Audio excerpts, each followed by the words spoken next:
Muchas Ajá. gracias, María. Dentro de toda esta charla hay por lo menos unas 50 preguntas que nos han estado enviando por las redes sociales. El equipo de trabajo ha seleccionado 10 preguntas. A ver si nos puedes ir respondiendo, por favor. Y luego Sí, claro. las preguntas se van a ir respondiendo por interno para los que no se les haya podido responder. Una de las preguntas dice, ¿por cuánto tiempo debo tomar los medicamentos para la diabetes? Es una pregunta muy buena. Hemos dicho que la diabetes es una enfermedad crónica y por lo tanto la terapia es crónica. La medicación usualmente es de por vida. Y digo usualmente porque ahora ya existe el término de remisión de diabetes, ¿no? Que no es igual que cura. A veces hay pacientes jóvenes de 35 años, 38 años que ya tienen diagnóstico de diabetes y que está asociada a obesidad. Ya se ha demostrado que si ese paciente mejora el estilo de vida y logra una baja de peso, ese paciente es probablemente que entre en un grado de remisión, es decir, que tiene diabetes, pero no requiere medicamentos. Pero ese término lo establece su médico endocrinólogo. Usted solito no puede decir, ya está ya mi glucosa, dejo de tomar la pastilla. No, eso lo va a decidir su médico. Usualmente la terapia es de por vida, que puede ir variando a lo largo del tiempo, como hemos dicho. Puedo cambiar de medicamentos. Si hay una buena baja de peso, hay una buena adherencia al estilo de vida, puede ingresar el paciente a remisión. O sea, Mari, la remisión puede decir de que el paciente vuelve a un estado normal en estos casos. Mira, la remisión significa que este paciente logra un buen control metabólico sin necesidad de medicamentos. Esa es la definición de remisión. No que haya curado diabetes, sino que logra un buen control metabólico sin necesidad de fármacos. Ese es el término de remisión. Pero ya no requieren medicamentos antidiabéticos, ya Así no los es. requieren. Ya no requiere medicamentos, pero no ha dejado de tener diabetes. O sea, tiene que seguir cuidando su alimentación y realizar actividad física. Ok, iba sobre ese punto. Entonces, en este caso podríamos decir que cada cuánto debe visitar a su endocrinólogo estrictamente. Ya. Cuando hay un diagnóstico de diabetes, este paciente al inicio mensual para ver cómo está la glucosa, cómo está el peso, ¿no? Lograrlas, si estamos bien en las metas. Si es un paciente que se adhiere bien, que tiene apoyo familiar, va a poder ser visto cada 3 meses.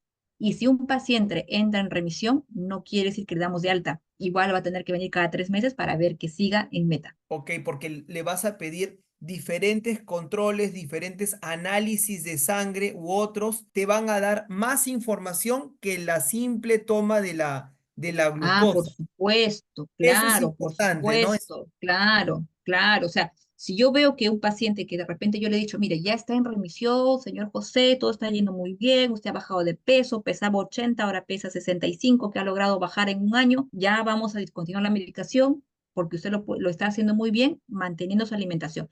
No quiere decir que yo le doy de alta. Este paciente va a tener que regresar en 2 o 3 meses, nuevamente la glicosilada, nuevamente la glucosa, colesterol.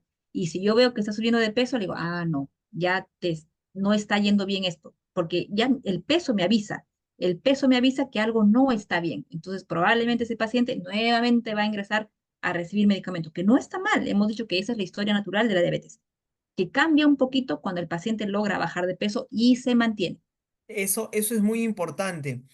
Otro de los puntos que el paciente a veces nos llegan y es, doctor, ya no estoy tomando la mitad de lo que la doctora me indicó porque estoy tomando mis productos naturales. Eso es ¿Qué algo haces muy frecuente. qué haces para ayudar a este tipo de pacientes que a veces están influenciados por la vecina, por algún familiar, pero no se dan cuenta que se están haciendo daño a corto y largo plazo? Sí, mira, yo respeto mucho a las opiniones de los pacientes, los respeto, pero sí les demuestro, converso con ellos y les digo, mira, puedes tomar el agua de canela, pero no me dejes tu medicamento. No hay problema. La medicación nos ayuda a lograr un buen control metabólico. Y además, acá quiero aprovechar para mencionar que la metformina es un medicamento muy antiguo.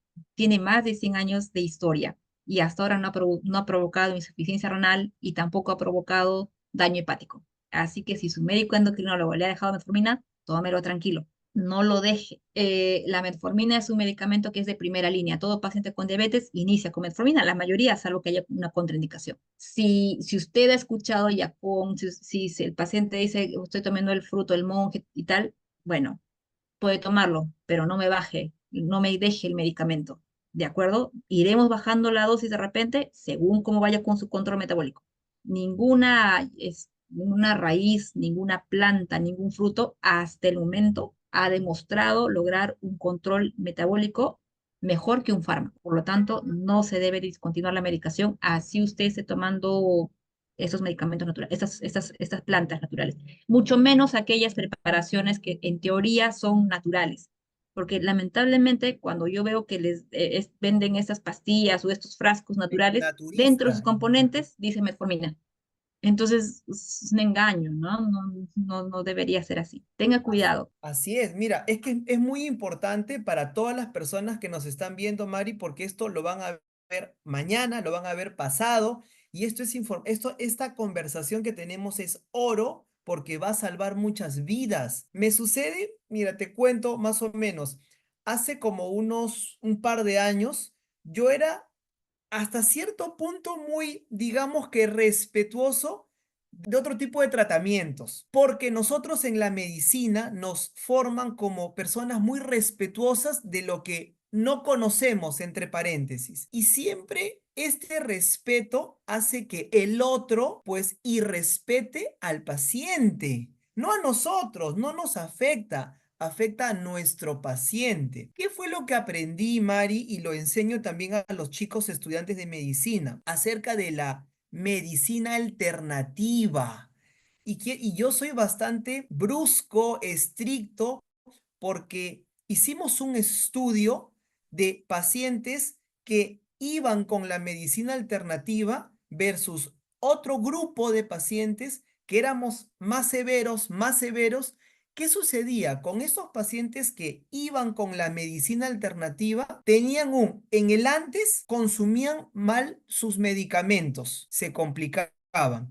En el durante no obedecían el tratamiento completamente y en el después no se controlaban bien. Por lo tanto, cuando venden estos medicamentos de medicina naturista, ortomolecular, y hay un montón, o sea, tardaríamos para hablar de este tema 2 charlas más. El resumen es, nosotros como médicos tenemos algo llamado evidencia científica.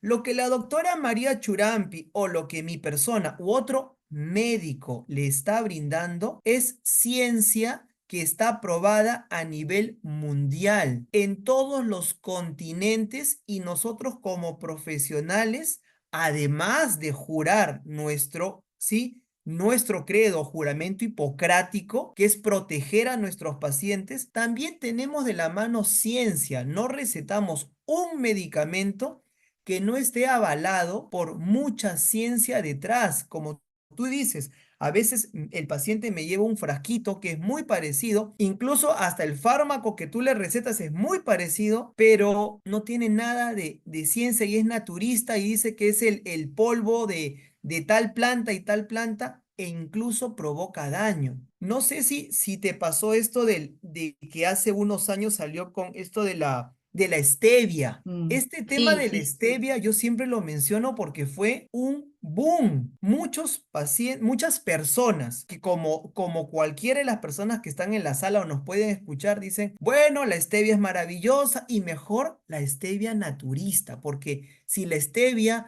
es un edulcorante, entonces si es naturista es mejor.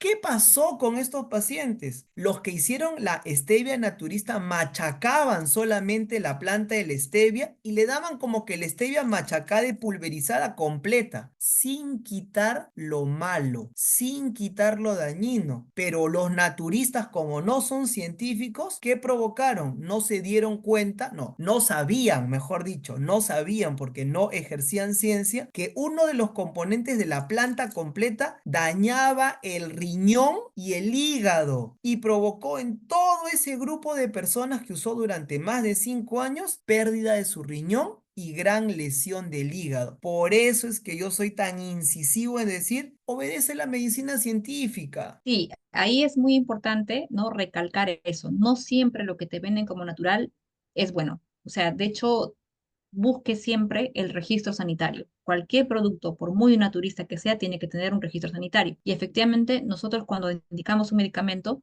no lo hemos encontrado en Google. Hay muchos pacientes, he leído en Google, ya, en el Google no hay revistas científicas. Nosotros a veces pagamos, ¿no? Una cuota anual que nos permite acceder a revistas científicas e informarnos de los medicamentos para tomar decisiones, que no siempre, pues, el Google no es una buena referencia. Tal Y cual, así efectivamente con los edulcorantes hay una gran confusión.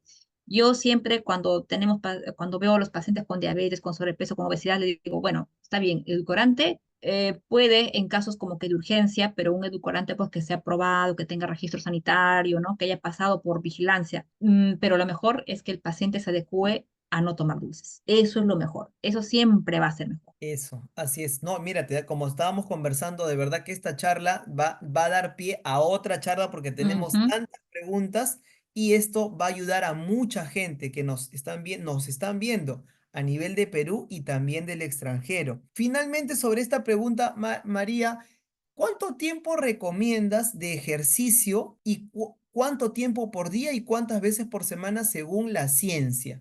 Hay pacientes que me dicen 15 minutos, 10 minutos, entonces, según la especialista. Ya, mira, lo que se recomienda es mínimo 150 minutos por semana de actividad física, no de pasear el perrito, sino de actividad física, ¿no? Porque a veces yo paseo con el perrito, eso no es actividad física, estás moviendo las articulaciones, pero no es actividad física. Son mínimo 150 minutos por semana y se recomienda que entre día y día de actividad física no pase más de 48 horas, ¿no? O sea, como que hacer 30 minutos 5 veces por semana es lo ideal, ¿no? Porque a Ok, veces juntamos 50, 50 y 50, pero entre día y día pasa más de 48 horas, no es ideal, porque lo que queremos es un ejercicio constante. Eso que a veces viene y dice, yo hago fútbol 1 hora y media y ya está. No, lo eso mismo no con es, mis amigos. Clásico, eso es sí, totalmente ujú. clásico, ¿ah? Eso no es actividad física. Y también otra cosa que yo quiero resaltar es que a veces cuando el paciente le decimos tiene que hacer actividad física, va de frente, va a correr. Y si ese paciente tiene obesidad, a la semana, ¡pum!, se lesiona la rodilla. Y luego termina con el traumatólogo y que no puede hacer nada. Es mejor ir siempre de menos a más. Si su médico le ha hecho actividad física, no salga a correr. Primero vaya a caminar, camine a paso rápido, ¿no? De repente, si usted va a empezar, primero empiece 15 minutos, puede ser 10, pero constante. La siguiente semana ya irá a 15, la siguiente semana irá a 20, poco a poco hasta lograr sus 30 minutos por día. Pero 150 es lo que mínimo. Puede llegar a 250, no hay problema, pero No hay mínimo problema. son 150 minutos por semana. Sí, Mínimo 30 minutos y todos los días y que no puede descontinuar más allá de 2 días. Lo dejaste así es, clarísimo, por favor, clarísimo, exacto. porque incluso tengo muchísimos pacientes que dicen, doctor, pero yo hago deporte, me juego toda la mañana del domingo fútbol con mis Sí, amigos. sí, sí, sí, sí. Entonces, Eso es muy clásico, ¿no? Los jueves en la noche hago 2 horas de fútbol. No, eso no es actividad. Es un ejercicio que ha hecho ese de impacto un día, pero no se considera actividad física. no marca nada, no mejora nada. Así es. Ok. Otra de las preguntas, Mari, dice, ¿todos los pacientes con diabetes tendremos complicaciones? No, hay complicaciones. La que yo he mencionado son las tres complicaciones microvasculares frecuentes, pero hay pacientes que no. Cuando tienen un buen control metabólico, cuando cuidan la enfermedad desde el inicio, no van a desarrollar complicaciones. Y eso es lo que queremos, lograr que el paciente que tiene diagnóstico de diabetes o riesgo de diabetes tenga un buen control metabólico desde el día cero, para que justamente no desarrolle esas complicaciones microvasculares. ¿Podrías aclarar un poquito más con respecto a qué es lo que tú recomiendas, a qué hora se debe tomar la glucosa todos los días el paciente? Eso quiero que quede claro en esta charla, Mari. Ya, mira, si el paciente utiliza insulina, yo seguro que le voy a pedir que se haga control todos los días, ¿no? Al menos la primera semana que el paciente va a empezar a utilizar insulina. Una primera semana, 2 semanas. Hay que hacerlo en ayuno, 2 horas después del almuerzo y antes de la cena. Mínimo, el médico endocrinólogo le va a pedir esos 3 puntos. A veces pedimos 5 puntos, 7 puntos. O sea, los puntos le llevamos a los momentos en los cuales se controla la glucosa, Ok, a las ¿no? tomas. Ya. Así es. Ahora, hay actualmente los monitores continuos de glucosa. Eso nos da una glucosa en todo el día y el paciente puede tomarse 10 veces, 15 veces la glucosa porque ya no necesita tiras reactivas. Quizás cuando ha ido con su médico endocrinólogo le ha dicho, mira, voy a aplicarte insulina, pero necesito que coloques un sensor y el sensor nos permite tener lecturas cuantas veces quiera. Pero si el paciente tiene solamente el glucómetro, pues bueno, vayamos a tener, si mi paciente tiene insulina, tiene que haber un glucómetro en casa. Si tu familiar tiene diabetes y está utilizando insulina, regálale un glucómetro y hay que aprender a utilizarlo. Mínimo se debería tomar las glucosas 3 veces al día si es que el paciente está empezando a utilizar insulina. Si ya es un paciente regular con insulina y está estable, podemos variar, ¿no? De repente ya no es tan frecuente 3 veces al día, de repente podemos ir alternando en días, pero si está utilizando insulina, tiene que haber un glucómetro en casa. Si de repente utiliza solamente antidiabéticos orales, es decir, pastillas para el control de diabetes, puedes tener un glucómetro en casa. No, no es estricto que te hagas controles todos los días porque los antidiabéticos orales nos permiten ser más flexibles en cuanto a la glucometría. Ok, pero entonces es como yo a veces a los pacientes les hago esta analogía, Mari, les digo, un paciente que tiene presión arterial alta, o sea, hipertensión, no hay forma de que no tenga su tensiómetro, ¿cierto? Así sea el digital, no hay problema, pero que lo tenga porque no sabe en qué momento puede subir la presión arterial. Vayamos al punto de la diabetes. El paciente debe tener su glucómetro, obligatorio. Si utiliza insulina, sí o sí. Si utiliza insulina, tiene que haber en la casa glucómetro y tiras reactivas en fecha, porque a veces al paciente le baja la glucosa, buscamos, uy, las tiras ya se vencieron. Es como que si yo tuviera mi mochila de emergencia, tengo que ver mis alimentos si están venciéndose o no. Lo mismo con el paciente con diabetes. Tengo mi glucómetro, reviso mi fecha de vencimiento de mis tiritas. Qué buen punto, muchas gracias. Muchas gracias por ese punto que también lo tenemos que tener en mente. Otra pregunta dice, ¿las complicaciones de la diabetes se pueden dar desde que me diagnostican con diabetes? Sí, lamentablemente sí. Hay muchos pacientes que vienen con glucosas de repente en 400, que ya refieren, estoy con los pies que me duelen, me arden, eso es la neuropatía diabética, ¿no? Pero hasta ese punto, mientras el paciente no haya perdido la sensibilidad, es reversible, porque claro, el paciente mejora la glucosa y ya calma, ¿no? Mejora los síntomas. Y lo que dije al inicio, en nuestro país la prevalencia de diabetes diagnosticada es el 7%, pero hay muchos pacientes que no saben que tienen diabetes, no tienen un control.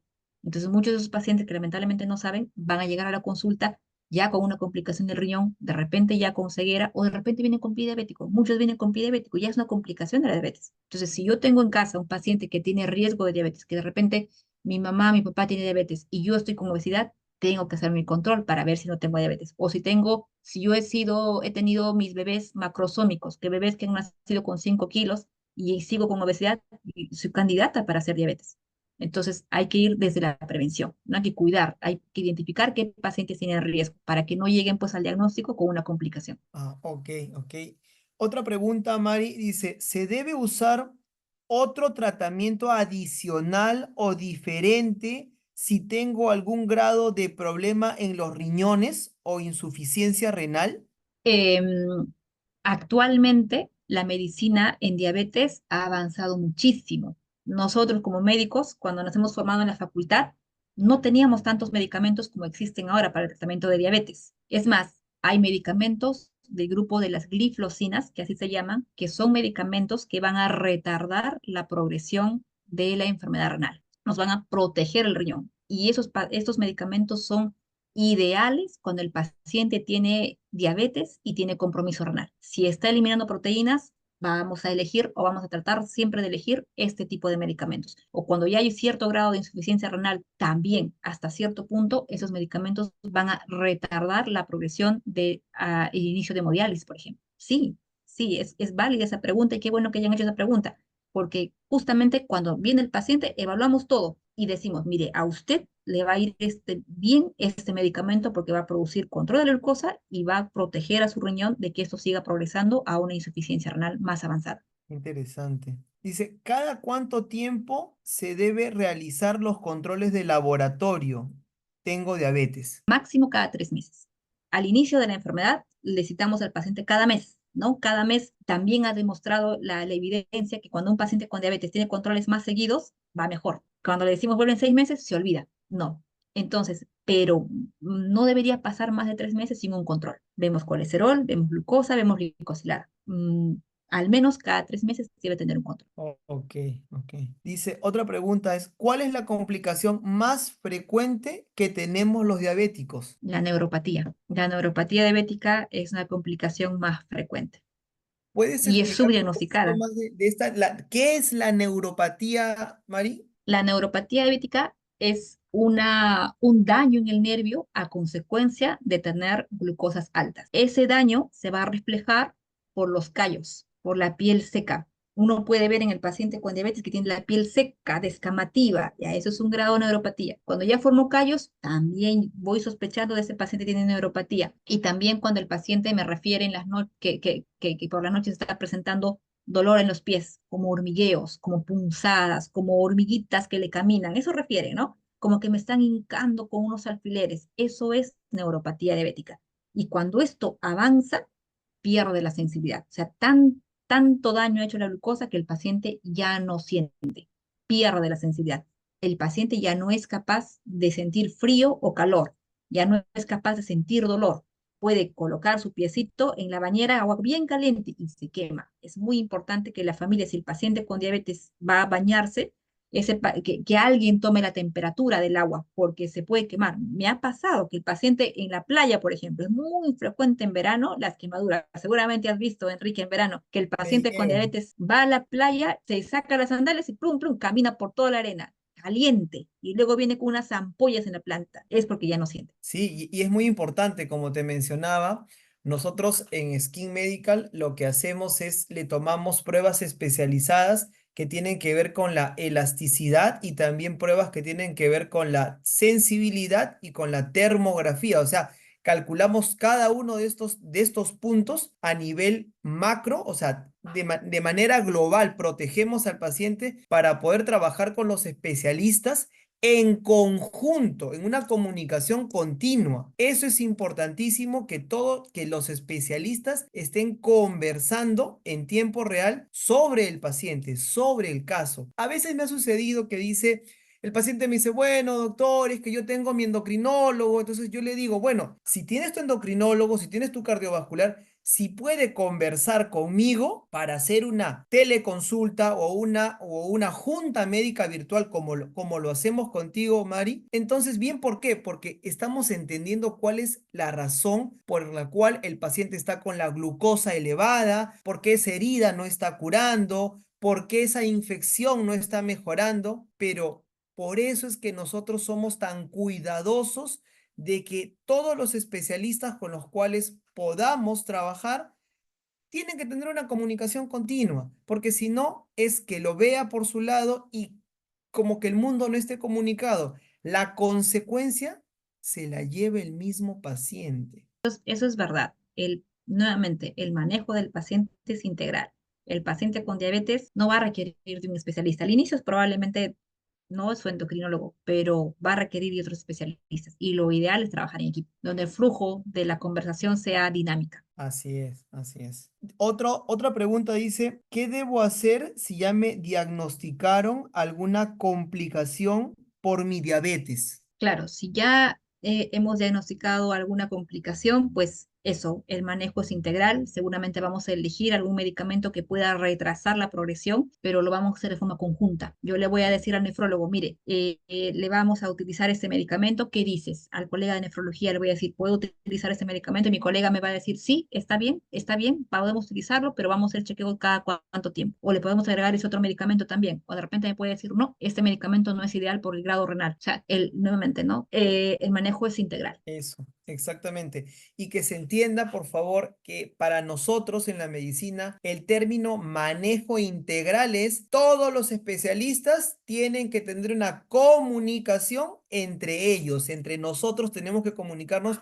para el bien del paciente. No podemos ser islas, sino tenemos que funcionar como un grupo que pueda siempre ayudar al paciente. Eso es muy importante para que el paciente diga, bueno, es que doctor, yo tengo mi médico por acá y mi otro médico por acá, pero no se pueden comunicar. Entonces, cada uno tiene información diferente y no va a beneficiar. El único perjudicado va a ser el paciente. Eso es lo que tienen que entender el paciente y los familiares. Así es, el paciente es un todo, no es la suma de sus partes, es un todo. Muy bien, María, muchísimas gracias. Si quisieras brindarnos, por favor, tres tips importantes para tus pacientes, por favor, los pacientes que tenemos que nos van a escuchar y también tres tips para los pacientes y por lo menos uno o dos tips que le quieras regalar a todo el personal de salud que también nos esté viendo y nos vea en las redes sociales? A ver, mi primer tip para mis pacientes con diabetes es que acudan a su endocrino. Dos, que ningún medicamento va a hacer su tarea. O sea, la tarea comienza por mí. Yo debo aprender a que debo alimentarme bien, sin azúcares. Es lo único que le pido, sin azúcares. Y tres, no le tengan miedo a los medicamentos. Si nosotros elegimos un medicamento, es porque está probado científicamente que es el mejor medicamento para el paciente. No nos estamos inventando nada, ¿de acuerdo?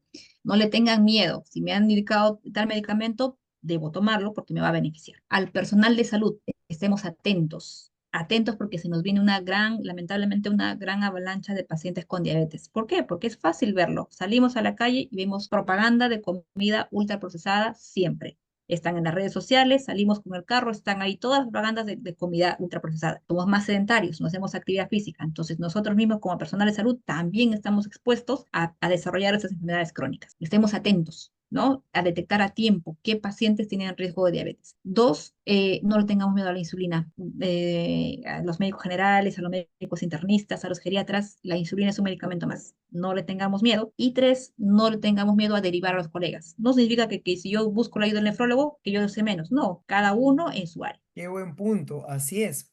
Qué buen punto. Esa fue la esencia, sí, que se desarrolló en Skin Medical. Sí, confiar en los especialistas, porque cada especialista tiene 15 años de experiencia, 20 años de experiencia. Cada uno tiene un universo que, si cada universo contribuye con la mejora del paciente, pues tiene una sumación de conocimiento y una sumación de esfuerzos. Eso es muy importante. Mari, algo importante que tú acabas de mencionar que quiero que dejes claro, tanto con los jóvenes que nos están viendo, como las personas que no tienen diabetes. Un tema que nos está quedando pendiente y te dejo la invitación, María, por favor, que nos des el tiempo cuando tú también te liberes de tus conferencias internacionales, es que nos des una charla sobre el tema de la obesidad, que es para nuestra realidad peruana, es muy, muy difícil y no tan solo para la realidad peruana como tú acabas de mencionarlo.